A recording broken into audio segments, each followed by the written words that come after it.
It's another episode of Butt Crack Cycles, my YouTube channel where we do older Harleys.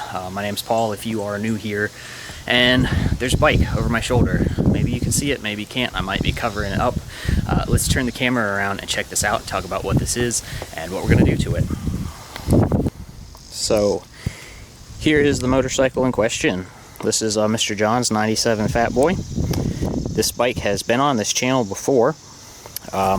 Previously, he brought it to me because it did not run, and I spent a little time fixing some electrical stuff. Y'all can catch an episode about that. I'll put a link up to it on the screen somewhere. But after I fixed all the electrical stuff and got it running, I found that he had a pretty nasty carburetor leak. Or excuse me, not a carburetor leak. He had a pretty nasty intake manifold leak. I'll throw a video up on the screen of that now. So, you have to hold the choke out to keep this bike to run. If you spray some carburetor cleaner,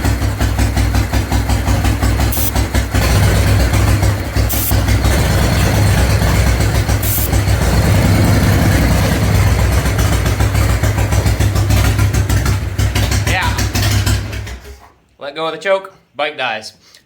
This obviously has an intake leak. It's really bad. And at the time, he was like, let's hold off a couple weeks to fix it. So he brought it back to me, and we're gonna fix that.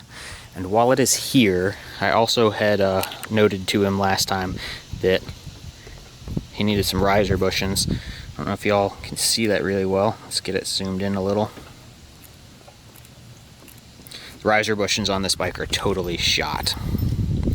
So we're gonna fix that. We're gonna fix the intake leak, and we'll have a happy customer here at the end of this episode. This is actually gonna be a driveway episode. This isn't a real big project, so I didn't really see the need to bring it back to my little building and drive it through all the mud. Anyways, while I'm working, I just wanted to talk for a second. John had said that this issue, let me rewind. So if you did not watch my last episode about this bike, the issue here is that this bike will not idle when it is cold. You have to hold the choke out for an extended amount of time. It sounds like it's been like this since John bought the motorcycle. He told me that the previous owner who he purchased it from kept a clothespin on the throttle cable, and that he would use that clothespin and put it behind the choke cable and pull the choke out, and then clip the clothespin behind the cable, and use that to hold the choke cable out in order to get the thing to stay idling while it was cold until it warmed up. And that's a classic symptom of intake boots being blown, or intake manifold seals. And the other symptom that this bike had was when you're going down the road at sort of light throttle, it would pop and spit and sputter. Another classic intake manifold leak seal symptom. Probably didn't come through on camera, but just did its very first carb part back through the carb. There goes another one. Oh, come on.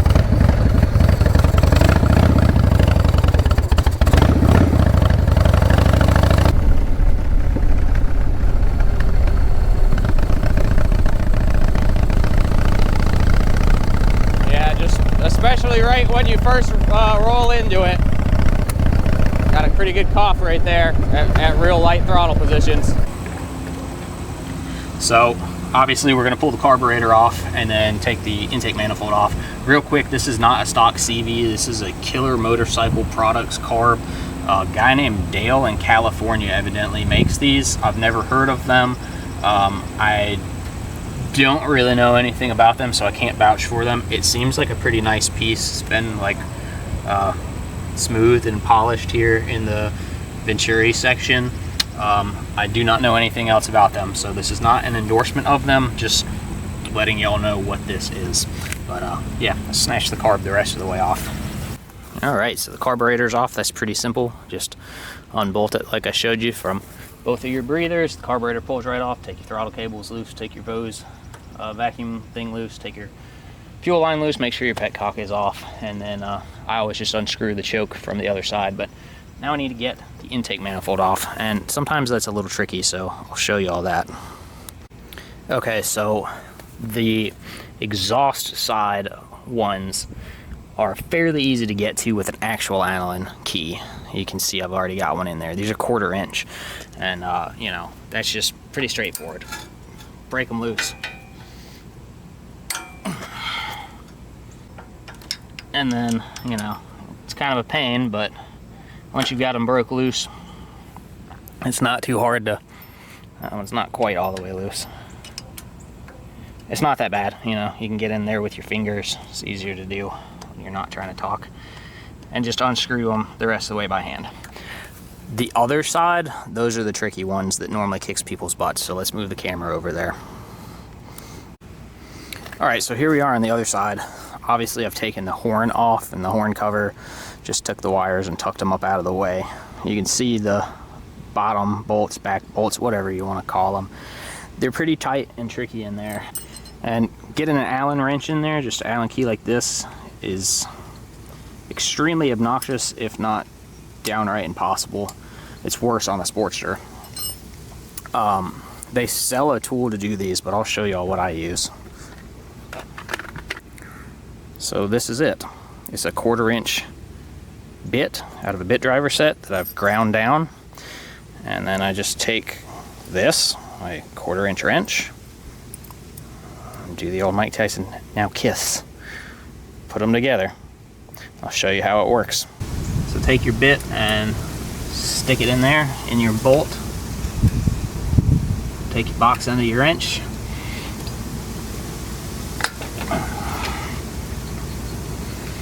There you go. It's a simple tool that you can make yourself at home. All it costs you is a 3-cent 1/4 inch bit out of a regular old bit driver set, and the 10 seconds it costs to just grind it or cut it in half with a cutoff wheel. You don't even have to take these out all the way, just get them loose enough. You can see that the intake manifold is slotted here, so rinse and repeat on the other side, and then just pull your manifold out. Let's take a look at it.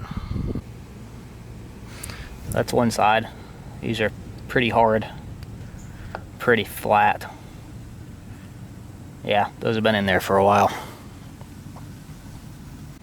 I don't know how well that comes through on camera, but these seals are all cracked. There's a pretty good sort of cracked nick spot right there. And these just were not sealing anymore. So I'll show you what we've got to replace these old worn out seals with.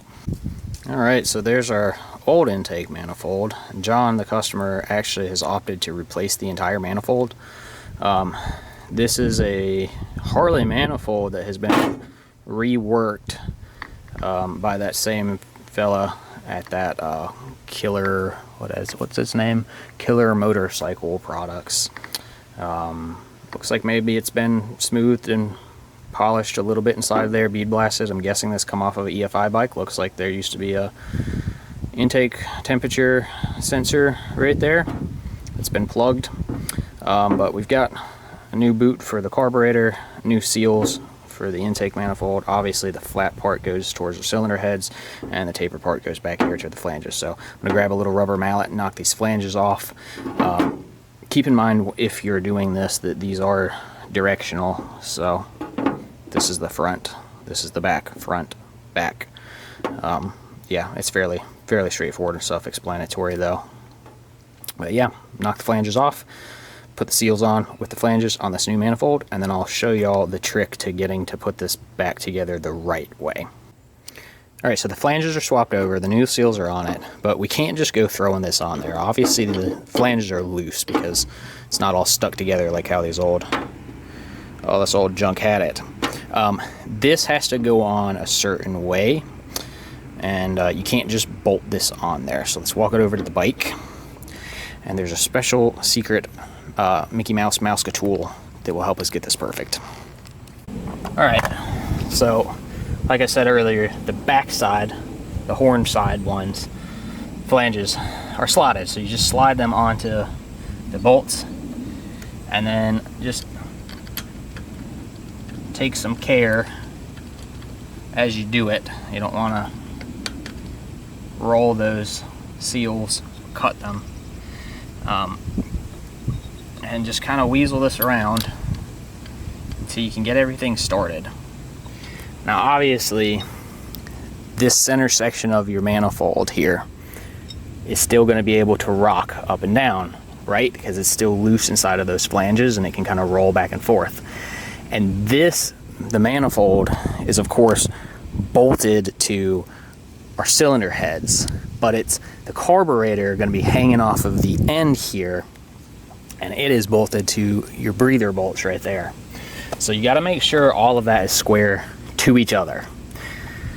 And that's where this comes in. This is just a El Cheapo angle finder. You can get one of these at Harbor Freight for like $8. They sell nicer ones. This one's magnetic. It doesn't really matter because the intake manifold, of course, is aluminum, and so are our cylinder heads. But what we need to do is basically, we're not looking for any certain number. We're just going for how high is up. So we need to put it, this is hard to do on camera. My head keeps trying to be in the way. Let me change where I'm standing. I need to put it on the manifold and get a number. It's about 84 degrees. And then come over to the cylinder heads, and that's like 82 degrees. Yep, about 82 degrees. So we've got a 2-degree difference here. And I'm going to turn the camera off because this is fiddly. But you get the idea.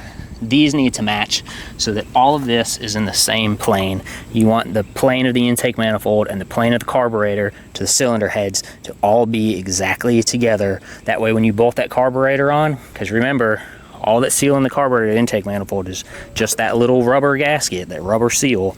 It's not cantilevering and flexing up and down and trying to yank on those intake manifold seals. And that carburetor to intake manifold misalignment is probably the #1 killer of intake manifold seals on this style of intake. Right, and so once all that's, correct, and your angles match. They don't have to be exactly right, but within a degree or two of each other. I always try and get them dead on. You can see how easily this carburetor is just sitting there. It's not being, I don't have any bolts in it, obviously. It's just holding itself, but the bolt holes are basically perfectly lined up with the backing plate for the air cleaner and into the breathers in the heads. It's not trying to pull it down or pull it up, and that's really what we want. We want this all to be as harmonious as possible. It needs to all go together, smoothly and easily without fighting each other. Like I said, that bouncing up and down of this carburetor, even though it's bolted to this engine, is really hell on those intake gaskets. So take the time, get you an El Cheapo angle finder, do it right. Of course, no project is without its fair share of unexpected troubles. I went to put the choke cable back in, and I was tightening this nut back, just doing it hand tight. That's really all it needs to be, and it cracked. I've seen this before. This happens on these CVs. It's just plastic, brittle, with old age and heat. Luckily, my Harley dealership actually had a cable on the shelf, which is amazing. So it only cost me $20 and about 45 minutes to go there and back with it to get it. But yeah, so here is the old riser bushings, and these really don't look terrible. They're a little, tore up in places. That one's probably, camera's not focusing. There we go. That one's probably the worst of it. But the problem here really is, let's count them. 1, 2, 3. I went to South Carolina public schools, and I'm not real smart, but there's supposed to be 4 of them. So yeah, that was probably his whole problem. So got some of those. Box is empty because they're already on the bike, which means it's time to start this thing up. Okay, we'll go key on, or switch on rather. Full choke. This bike is cold. It's been sitting for several hours. Maybe 1 on the accelerator pump. That cock's on. All right.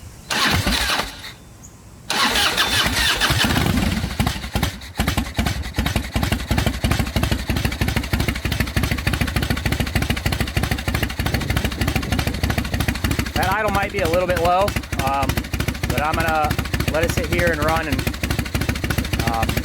take it down the block, and then we'll adjust the idle speed. But that's way better than it was before. It'll actually run on its own. All right, so I'm back from the test ride.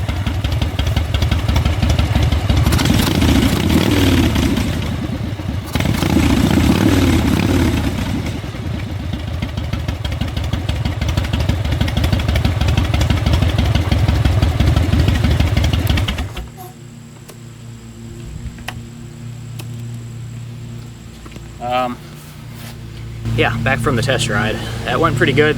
I double checked it for leaks before I left, and we don't have any, but it still has a little bit of a sputter to it right when you first roll into it, just sometimes. It's way better than it was before. It's getting a good accelerator pump shot. Again, I've double checked all the intake boots and everything. We're not leaking. And yeah, I actually think this carb might be too rich.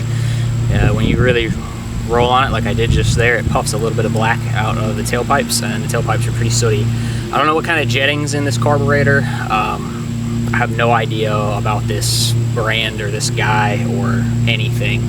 Personally, I don't see what the problem with a regular factory CV is. Those run great. But yeah, this is a whole lot better than it was. It'll actually idle cold now, and spitting and popping is significantly improved. Probably from here I would go about to a rejet maybe. I'd pull the carb off again and put it on the bench and take it apart and see what jets are in it, and go from there. This carburetor does not have adjustable idle mixture on it, so maybe add that. And obviously the accelerator pump shot is not adjustable either. So yeah, I'm gonna talk to my customer, see what he wants to do, if he wants to keep going or if he wants to just leave it alone where it is, and we'll go from there. So I'm out here in my little shop in front of my shovel head, and this is where we are gonna wrap this episode up. Like I said, I test rode the bike. It's way better than it was before, and the cold start significantly better. You start it up on full choke, let it sit there for 30 seconds or so on full choke, knock it at about half choke, and after about 45 seconds to a minute of running on half choke, you can knock the choke totally off, and it'll stay there idling, and runs pretty good. Going up and down the road, it runs significantly better than it did before. It still has a little bit of a spit and pop and sputter to it. When you first roll into it on really light throttle, sometimes it's much better than it was before. Like I said, I did double check the intake manifold after I resealed it and verified there are no leaks right now, so we're good to go there. I think probably some carburetor jetting would go a long way on this bike. It has that aftermarket air cleaner and drag pipes on it. I don't know what jets are in that carb. Like I said, that killer bike performance place or whatever in California, I don't know anything about them. I don't know what kind of work they've done to the internals of that carburetor, if anything, and I don't know how it's jetted. So I reached out to the customer, to Mr. John, called him and just said, hey, here's where we're at. I had given him a written quote for doing the intake manifold, so I charged him exactly what was on that quote. I did not charge him for that choke cable since I'm the one that broke it. It wasn't that expensive. I don't mind eating in a little part like that every once in a while just to keep people happy. I probably could have charged him for it, but whatever. It was a $20 part. Who cares? And then I tacked on a half an hour for doing those riser bushings. And so I told him where we were at with the bill. Told him that the bike cold starts way easier, idles a whole lot better, and runs a lot better. And I said that I think we can get this perfect if we take the carburetor off and spend some time jetting it. And I told him where we were at on the bill, and he was like, nah, I think I'm gonna take it the way it is, and then I'm gonna ride it and see how I like it, and then if I wanna, fine tune it a little bit more, then I'll bring it back to you again in a few more weeks just to kind of defray that cost and spread the cost out over, multiple visits, which is fine with me. I understand everybody has that B word, the budget. I have it too. And as great as it would be to have someone bring me a bike and I just fix everything on it that's wrong all at once and hand them this big, huge bill for whatever, $1,200 or $2,000 or whatever it might be. I'm also totally cool when people say, hey, I can't do that, and we need to do it, you know, $200, $300, $400, $500 at a time. So that's my takeaway from this episode, is if you're working on stuff for other people, just, you know, be considerate of them and be communicative with them and talk to them and meet them where they're at, and people will stay loyal customers. At least that's been my experience. Anyways, I hope you all enjoyed the episode. I hope you learned something with doing those intake seals with me. They're not that bad to do. It's a very, very common problem on any Harley, whether it's an EVO or a twin cam or a Sportster or whatever. And you will burn the top end up on one of these bikes if you run it for too long with the intake seals leaking. So if your bike is really cold nature and won't run without the choke being pulled out for minutes on end and has a terrible spit and sputter and pop when you roll on the throttle, check your intake seals. There's a good chance that you will find your problem there. Anyways, I appreciate all of y'all watching, and I'll catch you on the next one.